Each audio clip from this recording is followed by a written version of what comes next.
नमस्कार दोस्तों, आज हम सुनाने जा रहे हैं एक ऐसी पौराणिक गाथा जो भरी है रहस्य, रोमांच और अद्भुत चमत्कारों से।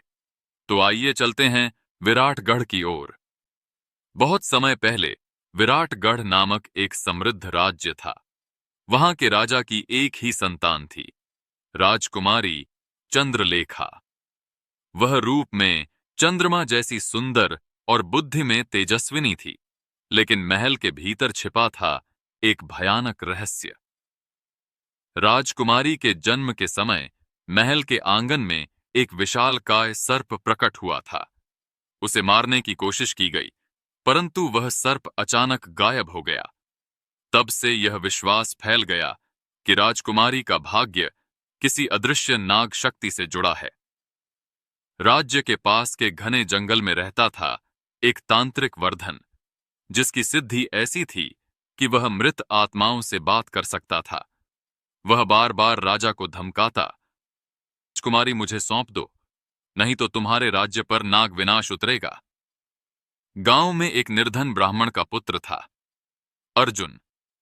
बचपन से ही उसने तांत्रिक की करतूतों से अपने पिता को खो दिया था। वह निर्धन था, लेकिन निडर और धर्मनिष्ठ। उसने प्रतिज्ञा ली, एक दिन मैं इस तांत्रिक के छल का अंत करूंगा। महल में एक संकुनी दरबारी था, कौटिल्यक। वह बाहर से वफादार दिखता, पर भीतर से राजा से घृणा करता था।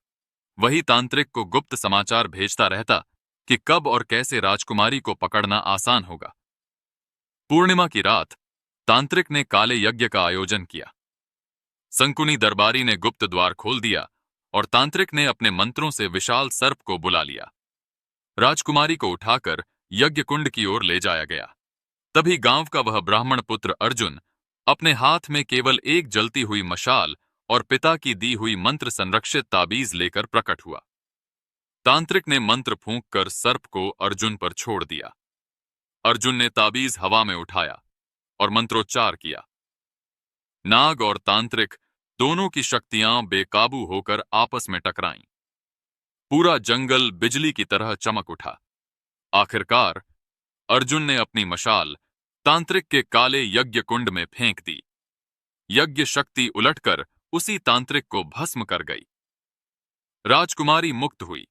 राजा ने अर्जुन को सम्मानित किया। लेकिन सबसे बड़ा रहस्य तब खुला।